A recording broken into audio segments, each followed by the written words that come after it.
मैं पहाड़ को रहबासी और दिल्ली रोने वाला। तो इसको आप किस तरह से टैकल कर रहे हैं जब लोग आपको कह रहे हैं जी बाहरी हैं? गढ़वाल की अगर मैं बात करूं, पौड़ी से ही 4-4 मुख्यमंत्री आए, फिर भी पलायन इतनी तेज है, तो जाहिर है उनके दिमाग में सवाल उठेगा, ये 4-4 मुख्यमंत्री है कि यहाँ की तस्वीर तकदीर नहीं बदल पाए। अनिल बलूनी क्या सोचते हैं इस तरह के क्रूशियल इश्यूज़ पे? वो क्या सोचते हैं कि उनके दिमाग में क्या चलता है कि जब लोग कहते हैं कि साहब हमें एक लैंड लॉ चाहिए हिमाचल की तर्ज में या कई पूर्वोत्तर राज्यों में इस तरह का लैंड लॉ है। एक बड़ा अनफॉर्चुनेट एपिसोड हुआ था पहाड़ की बेटी अंकिता भंडारी को लेके, और उसको लेके कांग्रेस के सीधे सीधे एलिगेशन आप लोगों पे है कि साहब कोई वीआईपी था जिसको बचाने की सारी कोशिश की गई। पहाड़ों के हालात देखेंगे, वहाँ दिन में बंदरों का, शाम को रात को सुअरों का, और फिर रात हो जा रही तो गुलदार और बाघ का आतंक है। ये ऐसे इस डिस्ट्रेस पे वहाँ के लोग जी रहे हैं, तो कैसे आप कम्युनिकेट करेंगे, उन्हें विश्वास दिलाएंगे कि ये तस्वीर बदलेगी? मैंने इस जीवन में इस मातृभूमि का कर्ज चुका के जाना है, तभी तो मोक्ष मिलना है। बस इसी जीवन में सारा काम करके जाना है, पुनर्जन्म के नहीं है, इसी में सारा काम करके ये अपने लोगों का दुख दर्द कम करके जाना है। और मैं कन्विक्शन के साथ कह रहा हूँ कि मैं इस काम को करके जाऊँ। नमस्कार, मैं हूँ रमेश भट्ट, आप देख रहे हैं देवभूमि डायलॉग। 2024 का लोकसभा चुनाव दिलचस्प है कई मायनों में, खासकर अगर हम गढ़वाल सीट की बात करें। यह मुकाबला है बीजेपी के राष्ट्रीय मीडिया प्रमुख और गढ़वाल से सांसद प्रत्याशी अनिल बलूनी और कांग्रेस के गणेश गोदियाल के बीच में। जाहिर है तमाम सवाल हैं खासकर गढ़वाल को लेकर, और उसी में बात करने के लिए मेरे साथ आज बहुत ही खास मेहमान हैं। अनिल बलूनी जी, बहुत बहुत धन्यवाद आपका समय देने के लिए। कैसा रिस्पांस मिल रहा है? पहले तो आप ये बताइए, आप पब्लिक के बीच में जा रहे हैं, उनसे मिल रहे हैं, क्या रिस्पांस आपको मिल रहा है? देखिए, मैं पूरी लोकसभा का मेरा प्रवास चल रहा है और लगभग 13 विधानसभाएं मैं भी पिछले एक सप्ताह में घूमा हूँ। और मुझे जो पूरा देखने के बाद लगता है, मैंने अपने जीवन काल में ऐसा चुनाव नहीं देखा है।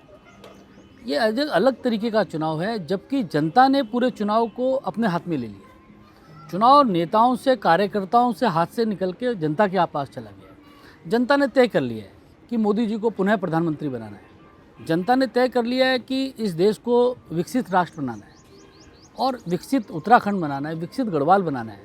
अब लोगों की जो विकास के प्रति भूख है वो जागृत हो चुकी है, और लोग चुनाव अपने हाथ में लेके बम्पर जीत की ओर भारतीय जनता पार्टी को लेके जा रहे हैं। बट आपने देखा होगा एक नैरेटिव सेट करने की कोशिश की जा रही है, और उसमें मैं सुन रहा था वो लाइनें कि मैं पहाड़ को रहबासी और दिल्ली रोने वाला। तो इसको आप किस तरह से टैकल कर रहे हैं जब लोग आपको कह रहे हैं जी बाहरी हैं? देखिए क्या है, जब आदमी के पास चुनाव के मुद्दे नहीं बचते और जब कोई एजेंडा नहीं होता है, तो किसी तरीके से तू मैं की बात शुरू करता है। और मैं पहले दिन से कह रहा हूँ कि मैं इस चुनाव को विकास के मुद्दे पे लेके जाना चाहता हूँ। मैं चाहता हूँ कि हमारे यहाँ गढ़वाल में जो समस्याएं हैं, उन समस्याओं पे बात हो। कैसे गढ़वाल का विकास होना चाहिए, कैसे पर्यटन को बढ़ावा दिया जाना चाहिए, कैसे तीर्थाटन को बढ़ावा दिया जाना चाहिए, इस पर्यटन और तीर्थाटन से कैसे लोगों को के रोज़गार को जोड़ना है, कैसे बेरोजगारी को ख़त्म करना है, कैसे पलायन को रोकना है, कैसे यहाँ आधुनिक सुख सुविधाओं का और विस्तार करना है। इन सब चीज़ों को लेकर हम चर्चा करना चाहते हैं। लेकिन मुझे पता है कि विपक्ष इसको तू मैं में लेके जाएगा। मैं इस तू मैं की राजनीति में नहीं जाने वाला। आपको लग रहा है कि ये जो नैरेटिव सेट करने की जा रही है, इस पर कुछ जवाब देने की ज़रूरत नहीं है? नहीं, बिल्कुल भी ज़रूरत नहीं है। सब जानते हैं कि अनिल बलूनी कहाँ के रहने वाले हैं, सब जानते हैं कि अनिल बलूनी का गांव कहाँ है, सब जानते हैं कि अनिल बलूनी ने उत्तराखंड के लिए लगातार क्या क्या कर रहा है। रोज़ लोग देखते हैं कि किस प्रकार से राज्यसभा सांसद के रूप में मैंने किस प्रकार से काम किया। मैं लगातार रेल कनेक्टिविटी को लेकर काम करता रहा। मैंने जब यहाँ क्लाउड बस्ट की बातें शुरू हुई और आपदा आनी शुरू हुई, तो मुझे लगा कि गढ़वाल में डॉपलर रडार लगने चाहिए। उन डॉपलर रडारों के लिए काम करना शुरू किया। जब मेरे को लगा कि यहाँ पर आईसीयूज़ बनने चाहिए, तो मैंने सांसद निधि से आईसीयूज़ बनाने शुरू किए। जब कोरोना काल आया, तो सबसे पहले पूरे देश में, अगर मेरे को लगता है सबसे पहले कहीं ऑक्सीजन सिलेंडर्स लाए गए, तो 2 ट्रक मैं लेके आया फटाफट उस वक्त। तो लोग देख रहे हैं कि सारे काम किस प्रकार से काम हो रहे हैं। तो मुझे लगता है कि मेरे को क्या जवाब देना, जनता जवाब देगी। जब मैं वन एवं पर्यावरण सलाहकार समिति का अध्यक्ष था, मैं दायित्वधारी था उत्तराखंड में 2009 से लेकर 2012 तक, किस प्रकार से कॉर्बेट में, किस प्रकार से राजाजी पार्क के अंदर, किस प्रकार से नंदा देवी बायोस्फीयर रिजर्व के अंदर पर्यटन बढ़े, किस तरह से इको टूरिज्म को बढ़ावा दे उसको काम किया, कैसे टाइगर प्रोटेक्शन पे काम करना है वो काम किया। तो लगातार लोग जानते हैं कि किस प्रकार से करते हैं। मैं 2002 में भारतीय जनता पार्टी का प्रत्याशी रहा कोटद्वार से, 2005 में मैंने बाई इलेक्शन लड़ा। देखते हैं बाई इलेक्शन में किस प्रकार से, उस वक्त कांग्रेस के जो प्रत्याशी थे वो कैबिनेट मंत्री थे, बाई इलेक्शन था, फिर भी मेरे को बहुत बड़ी संख्या में, बहुत बड़ी मात्रा में वोट मिला, कोटद्वार की जनता ने मुझे आशीर्वाद दिया। तो ये सब जनता देखती है ना, ये झूठ और फरेब करके, अफवाहें फैला के, झूठ की, फेक न्यूज़ की फैक्ट्री चला के कुछ नहीं होता है। इसलिए पब्लिक तो मतदान के दिन तय करती है, मतदान के दिन बताती है। जो लोग तू मैं की राजनीति में लेके जाना चाहते हैं, जनता उनको जवाब दे देगी। बट सर, ये मैसेज दिया जा रहा है कि जब वो चुनाव पे भारी पड़ रहे थे तो आपने उनका ध्यान भटकाने की कोशिश की, उन्हें परेशान करने की कोशिश की, उनको इनकम टैक्स का नोटिस दे दिया, उनको तमाम नोटिस थमा दिए गए। टाइमिंग को लेकर सवाल उठ रहा है। देखिए, आने वाले समय में इस तरह की और बहुत सारी बातें वो कहेंगी। मैंने कहा ना, चुनाव को विकास के बात से पटरी से उतारने के लिए यही बातें की जाएंगी। अब आप बताइए कि उत्तराखंड के और हमारे गढ़वाल के लोगों को किसी के नोटिस से क्या लेने देना है? विकास की बात क्यों नहीं कर रहे हो भाई? क्यों नहीं यहाँ किस प्रकार से पर्यटन को बढ़ाना है, हमने कैसे लोगों को रोजगार देना है, इस बातों पे क्यों नहीं बात करना चाहते? अगर किसी ईमानदार आदमी को कभी इनकम टैक्स का नोटिस आता है क्या? कभी आपको आया रमेश भट्ट जी नोटिस किया इनकम टैक्स का? अगर आपको इनकम टैक्स का नोटिस आया है और बम्बई में नोटिस क्यों आया है भाई? आप बम्बई में अगर किसी को नोटिस आता तो बम्बई का रहने वाला होगा तभी तो नोटिस आता ना। आपको कहीं देश के किसी हिस्से में नोटिस आता है कभी क्या? तो अगर वहाँ नोटिस आया है तो वहाँ जाके बताएं कि भाई मैं क्या क्या अनियमितताएं मेरे उसमें, अगर अनियमितताएं हैं तो उनको पूर्ण कर दे। इसमें रोआ पीटी मचाने की आवश्यकता नहीं है। आप बात ये है कि किसी प्रकार से चुनाव को अन्य मुद्दों पे लेके जाना है। सबको पता है कि चुनाव विकास के मुद्दे पे चल रहा है, प्रधानमंत्री जी को दोबारा प्रधानमंत्री बनाना है, देश को विकसित भारत बनाना है। इनसे कैसे मुद्दों को भटका के इस जगह ले जाया जाए, मुझे लगता है कि लोग बहुत समझदार हैं। आप देखिएगा आने वाले समय में, आप देखिएगा लोग समझदार हैं, विकास पे ही वोट डलने वाला है। जैसा कि आपने कहा कि जनता एक तरह से इस चुनाव को लड़ रही है, तो इसका मतलब ये हुआ कि मुकाबला एक तरफा है। आप मान के चल रहे हैं कि मुकाबला एक तरफा है, कोई बड़ी चुनौती नहीं है? नहीं, चुनौती दूर दूर तक नहीं है। देखिए, मैं बता रहा हूँ आपको, जब मैं जा रहा हूँ ग्रामीण क्षेत्रों में, जा रहा हूँ, लोगों से मिल रहा हूँ, आम जनों से मिल रहा हूँ, जिस प्रकार का करंट हम लोगों में देख रहे हैं, जिस तरह से जैसे ही मोदी जी के बारे में चर्चा होती है, लोगों के अंदर जिस प्रकार का उनका रिएक्शन आता है, वो देख के लगता है कि ये चुनाव बहुत अलग तरफ चला गया है। ये 400 पार का चुनाव है और इस चुनाव का मुख्य मुद्दा यही है कि इस देश को विकसित भारत बनाना है, मोदी जी को पुनः प्रधानमंत्री बनाना है। इसके लिए मतदान होने वाला है। वो कहते हैं अगर मोदी जी ना हो तो ये 80-20 का चुनाव हो जाएगा। अब कहने में, किसी के कहने पे अगर टैक्स लगता तो फिर नोटिस आ जाता है इनको। कहने पे भी अगर टैक्स लगे, कुछ भी बोलते रहे, ऐसे ही होता है, पहले भी ऐसे बोलते रहे हैं। लेकिन सर, आप जिस गढ़वाल सीट से आते हैं, अगर वहाँ का मैं इकोनॉमिक प्रोफाइल आपसे बात करूं, सबसे पहले अगर हम माइग्रेशन की बात करें, ये एक ऐसा ज़िला है जहां पॉपुलेशन ग्रोथ माइनस में है। ये 2011 का सेंसस कहता है। तो आपके सामने सबसे बड़ी चुनौती ये है कि जिस गढ़वाल के में आप चुनाव लड़ रहे हैं, वहाँ तो सबसे दुख का विषय ये है कि जो एक कल्चरल राजधानी होनी चाहिए, वहाँ सबसे ज़्यादा पलायन है। तो वो कभी आपके मन मस्तिष्क में है कि अगर मैं कल के दिन सांसद बना तो मेरे लिए ये प्राथमिकता होगी कि मैं इस गढ़वाल की जो ये जो घोस्ट विलेजेस का कॉन्सेप्ट है या बड़ी तेज़ी से पलायन हो रहा है, इसे मैं कैसे रोकूंगा? देखिए, जब आप देखते हैं कि जहाँ आपके पुरखे जिन पगडंडियों पे चले हैं वो भूथा हो जाए, वो घोस्ट विलेज कही जाने लगे, तो उसमें पीड़ा होती है। और उसके लिए हम लोगों को काम करना ही चाहिए। और देखिए, मैं तो शुरू से, आप देखिएगा कि मैंने एक अभियान चलाया था, अपना वोट अपने गांव। मैंने कहा अपना वोट है, मैंने अपना वोट अपने गांव में बनाया जाके। तो हम लोगों ने ये शुरू किया। अगर हम लोग इगास को हमने शुरू किया, इगास को आज हमने पूरे देश के अंदर, और मैं बता रहा हूँ जहाँ उत्तराखंड के लोग विश्व में भी जहाँ रह रहे हैं, आज इगास मनाया जाने रहा है। न्यूयॉर्क से मेरे पास खबर आती है कि हम लोग इगास मना रहे हैं। किसी तरह उत्तराखंड की संस्कृति को बचाने के लिए, लोगों का आकर्षण अपने वापस आने के लिए, सब कुछ करने के लिए ये सब करना पड़ेगा। पलायन रोकने के लिए सब हम करेंगे। और वाकई लोगों को आधुनिक सुविधा मिले, इसके लिए हम लोगों को प्रयास करना चाहिए और मैं कर भी रहा हूँ अपने स्तर पर। बट इस गढ़वाल की अगर मैं बात करूं, पौड़ी से ही 4-4 मुख्यमंत्री आए, फिर भी पलायन इतनी तेज है, तो जाहिर है उनके दिमाग में सवाल उठेगा, ये 4-4 मुख्यमंत्री रह के यहाँ की तस्वीर तकदीर नहीं बदल पाए। देखिए, मैंने कहा मैं इस चुनाव को सकारात्मकता की तरह ले जाना चाहता हूँ। मैं किसी ने क्या किया, किसी ने क्या नहीं किया, मैं उस पर आना ही नहीं चाहता हूँ। अनिल बलूनी इस अपने क्षेत्र के लिए, अपने गढ़वाल के लिए, अपने पहाड़ के लोगों के लिए क्या करना चाहता है, मैं उस पर बात करना चाहता हूँ। मेरे पास पूरा प्लान है, मेरे पास पूरी योजना है कि किस प्रकार से पहाड़ में काम करना है, किस प्रकार से पहाड़ में जो हमारे लोगों का जीवन है उसको और सुगम बनाना है, उसको और आरामदायक बनाना है, उनकी समस्याओं का निवारण करना है। इसके लिए मेरे पास पूरी योजना है। आने वाले समय में जब जब चर्चा होगी मैं आप लोगों को बताता रहूँगा। तो आपको लग रहा है कि जो आपकी प्राथमिकताएं हैं, आप उसको कम्युनिकेट कर पा रहे हैं आम जनता के बीच में कि भाई मेरा विज़न क्या है गढ़वाल को लेके? देखिए, जब जब मैं जहाँ भी जा रहा हूँ, लोगों से बात कर रहा हूँ और मेरी इन बातों को लोग सराह भी रहे हैं। लोगों को अच्छा लग रहा है कि ये राजनीतिक आरोप प्रत्यारोप से दूर है और मेरा सिर्फ पूरा जोर लोगों की जो विकास है उस पर है।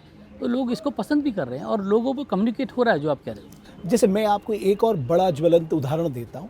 जैसे आप जानते हैं कि 70% हमारी पॉपुलेशन एग्रीकल्चर पे डिपेंड करती है। अगर आप पहाड़ों के हालात देखेंगे, वहाँ दिन में बंदरों का, शाम को रात को सुअरों का, और फिर रात हो जा रही तो गुलदार और बाघ का आतंक है।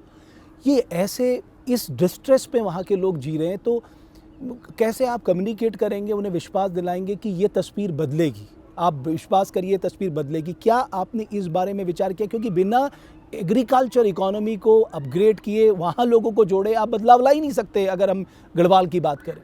देखिए, लोगों के मन में एक बात बैठ गई है, एक तो पूरे देश में ही और हमारे उत्तराखंड के लोगों के विशेष मन में कि मोदी जी कुछ करेंगे उत्तराखंड के लिए, कर रहे हैं।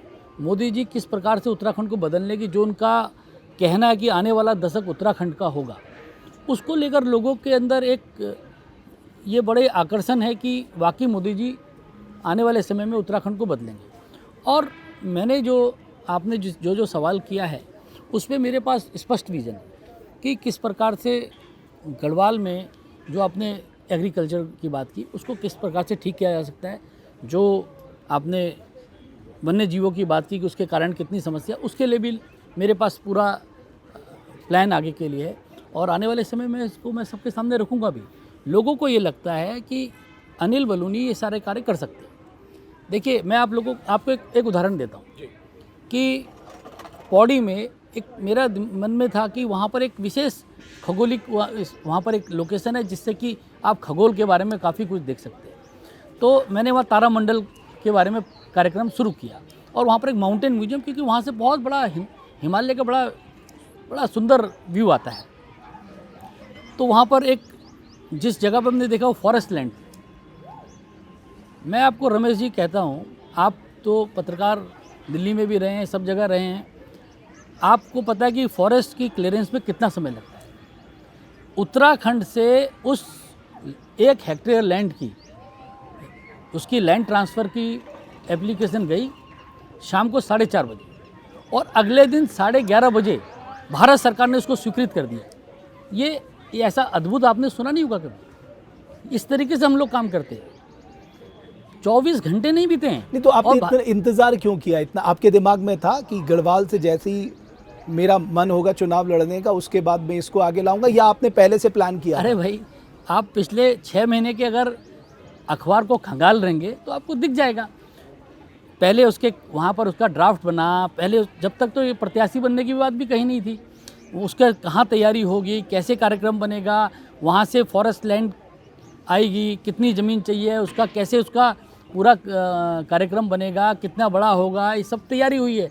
कई महीनों से तैयारी चल रही थी और ये तो बहुत लंबा इसमें समय लगा। 6 महीने में 6.5-8 महीने से काम चल रहा था। तब तो चुनाव लड़ने की और चुनाव की चर्चा भी नहीं थी।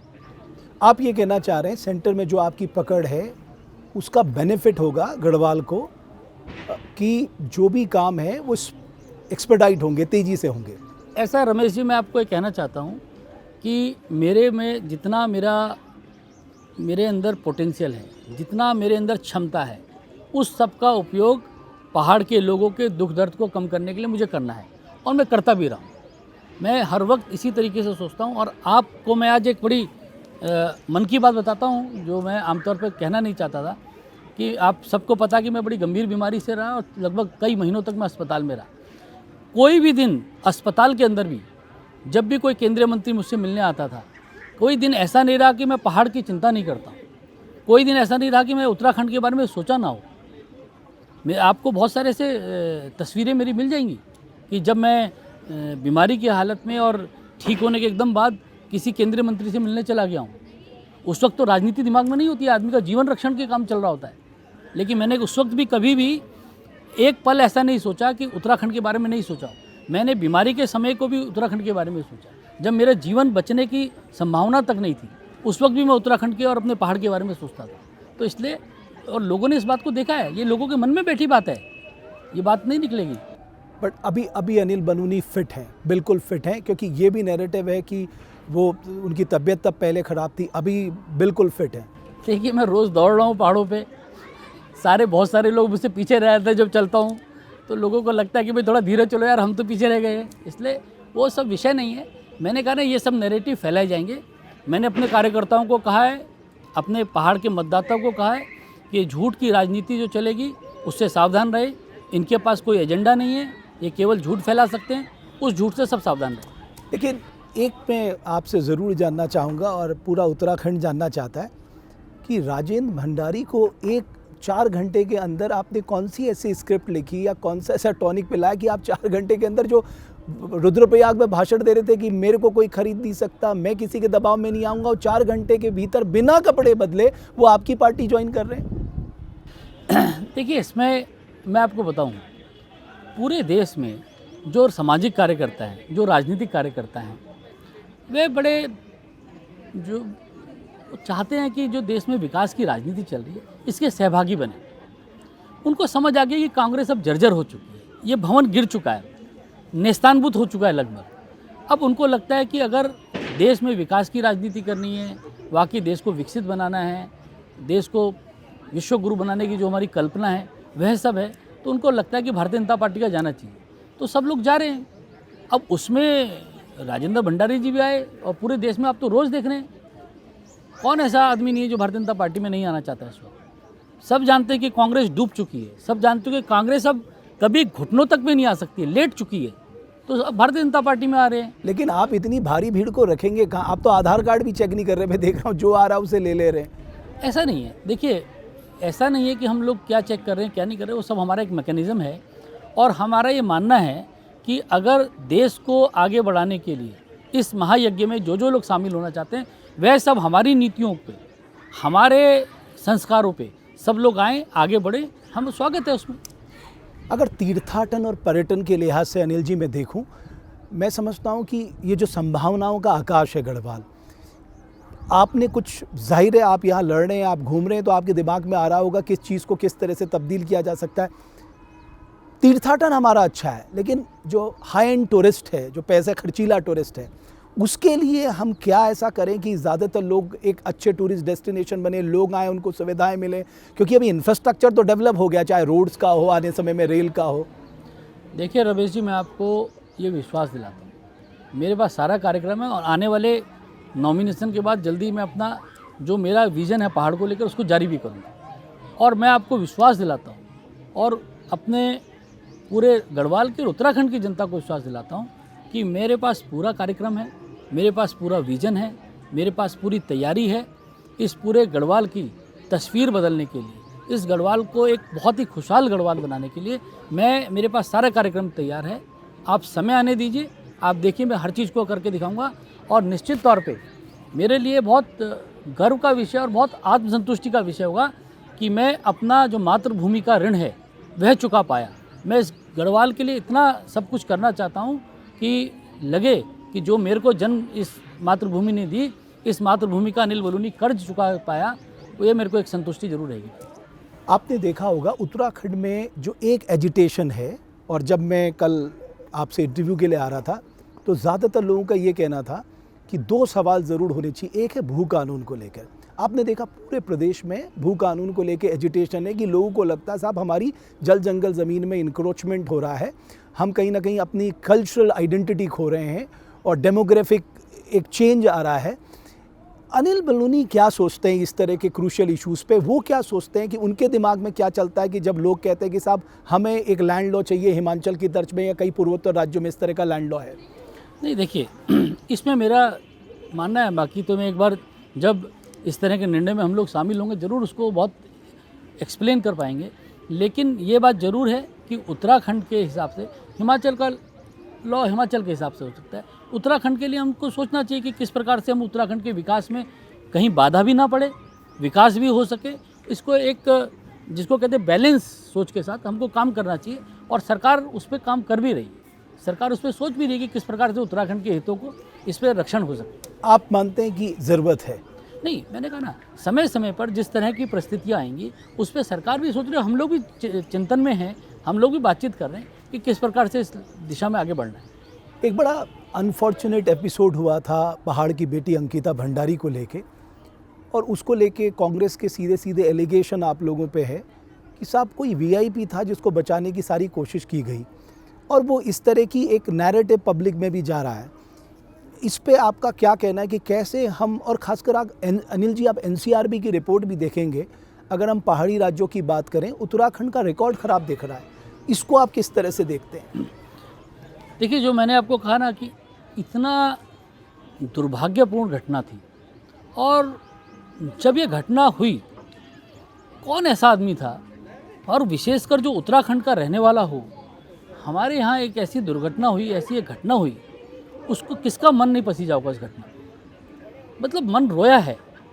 जब जब वो घटना और उस बच्ची का चित्र हम लोग देखते थे तो आप सोचे कि आंसू निकलते थे। हम लोग बहुत मतलब आपको मैं व्यक्तिगत तौर पे बताऊँ, मैं बहुत अपसेट रहा उस घटना के बाद, और उसमें सरकार पूरी तरह से काम कर रही है। उस पर अभी तो पूरा मामला न्यायालय के विचाराधीन है, बहुत सारी चीज़ें बोलनी भी नहीं चाहिए, लेकिन आप ये मान के चलिए कि ये हम लोगों का कमिटमेंट है। अगर मुझे व्यक्तिगत स्तर पे भी लगेगा कि कहीं न्याय नहीं हो रहा है, तो अनिल बलूनी कहीं कूदने में और कहीं इस बारे में आगे आने में मुझे कोई गुरेज नहीं है। अगर हमारी बच्ची को न्याय मिलना है तो उसके लिए कोई भी सीमा तोड़ी जा आप सकती है। इंश्योर करेंगे उस बच्ची को जस्टिस मिलेगा? 100%। आप देखिए, अभी मामला विचाराधीन है, चले रहा है। अगर हमें लगेगा कि ये सही नहीं चल रहा होगा तो हम लोग चुप कैसे बैठ सकते हैं? हमारे घर के कोई बच्ची के साथ ऐसा हो जाए और हम लोग चुप बैठे तो हम लोग तो जीवित ही नहीं है, मृत लोग हो जाएंगे फिर।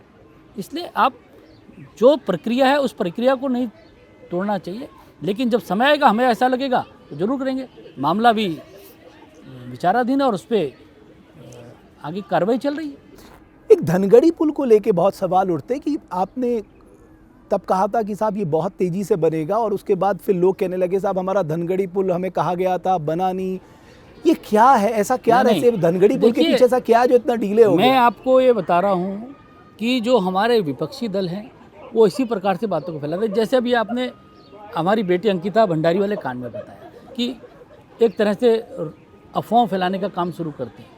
उसके बाद आपको मैंने बताया मेरे बारे में व्यक्तिगत तौर पे अफवाह फैलाते हैं। अभी आप धनगढ़ी के बारे में कहते हैं, आप कभी धनगढ़ी गए हैं क्या? आप जाइए एक बार धनगढ़ी पुल पे, क्या समस्या हुई है उसको एक बार देखिए। वहाँ पिलर खड़े हैं, हो चुके हैं, वहाँ पूरा प्लेटफॉर्म तैयार है। उसके वहाँ पर जब मैं एक दिन वहाँ पर जो रपटा था उसमें 5 टूरिस्ट बह गए, उसमें उनकी मौत हो गई। मैंने उसी दिन ये संकल्प ले लिया था कि हम उत्तराखंड में ये चीज़ नहीं होने देंगे, और मैं उसी दिन नितिन गडकरी जी से मिला, और मैं नितिन जी का बहुत आभारी हूँ कि उन्होंने उसी दिन उस पुल को पास कर दिया। उसका टेंडर हो गया, उसके कॉलम खड़े हो गए। उसी बीच कोई उसमें कोई आदमी याचिका में चला गया कि साहब ये एलिफेंट कॉरिडोर है, और न्यायालय ने कहा कि भाई इसको देखना चाहिए, और फॉरेस्ट डिपार्टमेंट ने भी कहा इसको देखना चाहिए। उसके बाद उस पर रोक लग गई। हमने उस पर ज़्यादा उसमें ना करते हमने कहा नहीं भाई इसकी हाइट बढ़ा दीजिए। मैं दोबारा नितिन गडकरी जी से मिला, मैंने कहा साहब इसको पुल को और ऊंचा कर दिया जाए। तो वो मेरे ख्याल से अब 4, 5, 6, 7 मीटर तक उसको, उसकी पर्टिकुलर हाइट है, वहाँ तक उसको कर दिया गया। उसका टेंडर हो गया है, टेंडर भी उसका हो चुका पूरा, अब काम शुरू होने की बारी है। तो अगर कभी कोई ऐसी परिस्थिति आई कि किसी कारण से फॉरेस्ट लॉ के कारण, एक्ट के कारण उसमें रुकावट आई, तो उसमें हमारे प्रयासों में कमी नहीं थी। भाई मेरा काम था कि उसको पुल को पास कराना, वो मैंने कराया। उस पर बाधा आई तो मैं दोबारा से उस पर जागृत रहा और दोबारा जाके उसको करा के लाया, तो उस पर काम हो जाएगा, बन भी जाएगा। ऐसा एक झूठ का, फेक का नैरेटिव फैलाना ये अच्छा नहीं है। आप ज़्यादातर, मैं आपके स्टेटमेंट देख रहा था, आपने कहा उत्तराखंड 5 कमल खिला के भेजेगा केंद्र में, मोदी जी के हाथ को मजबूत करेगा। ये आत्मविश्वास है या अति आत्मविश्वास है? अब आप इसको जो कहें कह लीजिए, मैं तो जहाँ जाता हूँ 400 पार सुनता हूँ। हम गाड़ी में जा रहे तो भारतीय जनता पार्टी का झंडा लगा होता है, तो बाहर कोई आदमी दुकान में बैठा तो देखते ही बोलता है 400 पार। तो अब इतना उत्साह लोगों में है, अब तो हमें लगता है वाकई कि जिस तरह का उत्साह हम सड़कों पे देख रहे हैं, ये चुनाव एक तरफा हो जाएगा। आपने कभी, क्योंकि यूथ की मैं बात करूं, रोज़गार को लेकर भी आप मानते हैं कि जो आप कह रहे हैं मैं अपना विज़न डॉक्यूमेंट लेके आऊँगा, उस पे आप रोज़गार पे चर्चा करेंगी, कैसे हम छोटे छोटे रोज़गार दे सकें ताकि हमारे लोग 10, 15, 20, 25 हज़ार के लिए बाहर की ओर पलायन ना करें? निश्चित तौर पे रोज़गार के लिए मैंने कहा ना, पूरा तैयारी हम लोगों की है। एक सांसद के नाते में यहाँ का अपना जो मेरा योजना है वह जनता के सामने रखने ही वाला हूँ। किस प्रकार से लोगों को रोज़गार देंगे वह भी समय आने पे बताने वाला हूँ। एक आखिरी सवाल मैं और पूछूंगा, तो आपको क्या फैक्टर लग रहे हैं इस चुनाव में? बिकॉज आपका पार्टी कैडर है, विचारधारा एक फैक्टर है, पर्सनालिटी कल्ट एक फैक्टर होती है, आपके उसमें प्राइम मिनिस्टर मोदी एक बहुत बड़े फैक्टर हैं। तो जब आप लोगों से मिल रहे हैं तो आपको कौन सा फैक्टर हावी दिखाई दे रहा है? देखिए, मैं अपनी गढ़वाल लोकसभा में, और मैं क्योंकि मेरे पास भारतीय जनता पार्टी की राष्ट्रीय जिम्मेदारी है, मैं देश भर में भी देख रहा हूँ कि मुद्दा चुनाव का केवल एक है। मुद्दा है कि देश का प्रधानमंत्री कौन बने। देश में प्रत्येक व्यक्ति ने हमारे प्रधानमंत्री जी के बारे में ये तय कर लिया कि इनको पुनः प्रधानमंत्री बनाना है। लोग देख रहे हैं, आकलन कर रहे हैं, कोई एक घटना से नहीं करते। पिछले 10 वर्ष के कार्यकाल से और पिछले 20 साल के उनके राजनीतिक जो उनका कामकाज रहा है उसको लेकर तय करती है। आज पूरी दुनिया में हम लोग जाते हैं, आज भारत के पासपोर्ट की, भारतीय लोगों के प्रति लोगों की विचारधारा बदल गई है। आज देश के अंदर कहीं जाते हैं तो दिखते हैं कि किस तरह से चारों तरफ विकास हो रहा है। आज देश के अंदर जाते हैं, ऐसी सरकार, मैं आपको बताता चाहता हूँ, जब हम छोटे थे हम नारे लगाते थे, शहीद हुए जहाँ मुखर्जी वो कश्मीर हमारा है, तो हम सोचते थे 370 हटेगी नहीं, नारा लगाते थे। हमको खुद बहुत ज़्यादा कन्विंस नहीं होते थे। मोदी जी ने वो करके दिखा दिया। हम कहते थे कि सौगंध राम की खाते हैं, मंदिर वहीं बनाएंगे, हमारे रोंगटे खड़े हो जाते थे ये नारा लगाते हुए। लेकिन सोचते थे कि ये विपक्ष वाले, क्योंकि झूठ की मशीन है इनकी, कि बोलते तारीख नहीं बताएंगे, तो हम सोचते थे सच में कब बनेगा राम आप मंदिर। विपक्ष को झूठ की मशीन कह रहे हैं, वो कह रहे हैं बीजेपी माहौली पार्टी है, माहौल बनाती, झूठा तो बताइए ना, नैरेटिव सेट करती है। 370 हटी नहीं हटी, राम मंदिर बना नहीं बना, यूसीसी आया नहीं आया, सीए आया नहीं आया, ये इस पे कहाँ झूठ है? अब आप एक तरफ से गिनना शुरू कीजिए ना भाई। क्या आज भारत, पूरे दुनिया की जब अर्थव्यवस्था गिर गई, क्या भारत सबसे आगे बढ़ती हुई अर्थव्यवस्था है कि नहीं? भारत 10वें स्थान से 5वें नंबर पर आया कि नहीं आया? अब सारी चीज़ गिने ना भाई एक तरह से। इसमें कहाँ फेक नैरेटिव है? हर चीज़ हुई है देश के अंदर। क्या आप इस जिस मार्ग से भी आप यहाँ से आए हैं, बद्रीनाथ हाईवे से, क्या ये इतना ही बड़ा था? क्या ऑल वेदर रोड्स नहीं बन रही हैं? क्या कर्णप्रयाग तक रेलवे स्टेशन तैयार नहीं हो अब गए? मैं कांग्रेस पार्टी से पूछूं, कह रहे ये इसकी नींव तो हमने रखी, फीता ये काटने का काम कर नींव रहे तो 70 सालों से नींव ही रखी गई, यही तो हम कह रहे हैं। काम नहीं हुआ, कुछ किया नहीं 70 सालों से। अगर 70 सालों से कांग्रेस ने कुछ किया होता तो आज हमारे इस गढ़वाल में पलायन नहीं होता। अगर 70 सालों से कांग्रेस ने कुछ किया होता तो आज लोग अपने रोजगार और रोटी के ढूंढ में पूरे देश दुनिया में नहीं घूम रहे होते। अगर पलायन का कोई दोषी है तो कांग्रेस पार्टी दोषी है। हमारे जो विपक्ष के प्रत्याशी हैं वो बेचारे बम्बई में क्यों गए? रोजगार की तलाश में तो गए। किसके कारण गए? ये कांग्रेस की नीतियों के कारण उनको बम्बई जाना पड़ा था। इसलिए ये हमारा ट्रैक रिकॉर्ड 10 वर्ष का आप देखेंगे, आपको लगेगा कि भारतीय जनता पार्टी और हमारी सरकार और हमारे यशस्वी प्रधानमंत्री जी के नेतृत्व में लोगों को लगता है कि आने वाला समय और स्वर्णिम काल होगा। लोगों को लगता है कि विकास का और स्वाद हम चख सकेंगे। इसलिए सब लोग मोदी जी को प्रधानमंत्री बनाने के लिए वोट देना चाहते हैं। कर्णवाश्रम भी राम मंदिर की तर्ज पे बनेगा, मैं ये आप लोगों आपका बिल्कुल 100% रमेश प्रॉमिस जी, है। मेरा ये वादा है, मैं ये शपथ लेके जाता हूँ कि कोटद्वार में ऋषि कर्ण की स्थली पे कर्णवाश्रम एक राष्ट्रीय परियोजना के तहत बनेगा। जैसे अयोध्या में भगवान श्री राम का मंदिर बना है, उसी तर्ज पर कोटद्वार में कर्णवाश्रम बनेगा और पूरे उत्तराखंड उसको उस वक्त देखेंगे कि किस प्रकार का भव्य एक स्मारक वहाँ बना है और पूरी देश नहीं दुनिया के लोग उस कर्णवाश्रम को देखने आएंगे और वहाँ पर आके देखेंगे कैसी पुण्य भूमि ये है। अब मैं आपकी एक पर्सनल बात करता हूँ। ये कहा जाता है कि अनिल बलूनी एडमेंट है और मुस्कुराते तक नहीं है। अनिल बलूनी लोगों से मिलना पसंद नहीं करते। अनिल बलूनी जीत जाएंगे लेकिन कभी वापस गढ़वाल नहीं आएंगे, वो लोगों को देखेंगे भी नहीं झांक कर। तो अनिल बलूनी इसका जवाब कैसे देते हैं? मतलब आपकी ये व्यक्तिगत छवि के बारे में आपसे पूछना चाहता हूं। अच्छा, आप ये मुझे बताइए, मैं खैर मुस्कुराता हूँ नहीं हुए तो छोड़ दीजिए, लेकिन आप मुझे बताइए कि मेरे मुस्कुराने, अगर ये आरोप जो फेक मशीन जो बताते हैं, झूठ की मशीन जो है, वो अगर ये भी कहती है मेरे मुस्कुराने नहीं मुस्कुराने से उत्तराखंड के लोगों का भले में फ़र्क पड़ने वाला है। आप ये सोचिए कि आज मुद्दा क्या है? मुद्दा है गढ़वाल के लोगों का भला होना। मैं मुस्करा रहा हूँ नहीं मुस्करा रहा हूँ, मैं क्या कर रहा हूँ नहीं कर रहा हूँ, इससे किसी को मतलब है क्या? अरे भाई, लोगों के दुख दर्द दूर करने की बात करो, इस पे चर्चा करो ना। मैं आपसे यही आग्रह करता हूँ, आने वाले चुनाव में, आने वाले 25 दिन हम लोग बात करें कि गढ़वाल का विकास आप कैसे करेंगे और मैं कैसे करूँगा, और मेरा ट्रैक रिकॉर्ड क्या, आपका ट्रैक रिकॉर्ड क्या है, आपने अतीत में क्या काम किया उत्तराखंड के लिए और अनिल बलूनी ने क्या काम किया। क्या आज दिखता नहीं है कि कोटद्वार से रात की ट्रेन नहीं है तो ट्रेन लगानी चाहिए? क्या लगता नहीं कि सिद्धवली एक्सप्रेस चालू होनी चाहिए? क्या लगता नहीं कि नैनी दून के बीच में कनेक्टिविटी के लिए कोई ट्रेन नहीं थी? नैनी दून ट्रेन चलनी चाहिए थी। क्या डॉपलर रडार नहीं दिखता है? क्या आईसीयू नहीं दिखता है? क्या पौड़ी में पर्यटन के लिए प्लानिटोरियम नहीं दिखता है? आप देखिए एक चीज़ करके, इस ट्रैक रिकॉर्ड पे बात कीजिए। मैं आपको स्वागत करता हूं कि इन चीज़ों पे बात कीजिए और अपना ट्रैक रिकॉर्ड बनाइए। आप बम्बई से आके आप विधायक बने, 10 साल आप विधायक रहे, आप बताइए आपने 10 साल क्या किया। मैं बताऊंगा मैंने क्या किया, मैं बताऊंगा मेरी पार्टी ने क्या किया, आप बताइए आपकी पार्टी ने क्या किया। आप कह रहे हैं आप फेक नैरेटिव के झांसे में नहीं आने वाले, आपके लिए डेवलपमेंट एजेंडा होगा। मछली की आंख की तरह विकास, मछली की आंख की तरह मेरे गढ़वाल के लोगों का विकास और उनके दुख दर्द को दूर करना, इसके अलावा मैं कोई चीज़ नहीं सुनने वाला। वो जो कहते हैं कि आप लोगों से मिलेंगे नहीं, इसको आप क्या कहेंगे? मैंने कहा ना, वो सब कहते रहेंगे, मेरे लिए तो इन लोगों का भला करना है, इन जो गांव में लोग रह गए इनके दुख दर्द को दूर करना है। ये इन सब बातों का जवाब देने का मेरे पास समय नहीं है, मेरे पास टाइम कम है, मेरे को तो इन लोगों का भला करना है। मैं कहाँ इनके झूठी बातों पे पड़ता रहूँगा, इनके जवाब देता रहूँगा। बट ये तय है कि अगर अनिल बलूनी सांसद बने, अनिल जी मैं इसलिए भी कह रहा हूँ, जब जो भी नतीजे आएंगे, लेकिन जो प्रोमिसेस हैं वो पूरी होंगी, 100% प्रॉमिस होंगी, वो गारंटी के तौर पे काम करेंगी। देखिए, मोदी जी की गारंटी है, अनिल बलूनी का कहने का मतलब मोदी जी की गारंटी है। हम चीज़ों को करके जाएंगे और हमारा कोई कारण नहीं कि हम झूठ बोलें, हमारा कोई वो नहीं है। मैं कन्विक्शन के साथ काम कर रहा हूँ। मैं मातृभूमि का ऋण चुकाने की बात कर रहा हूँ।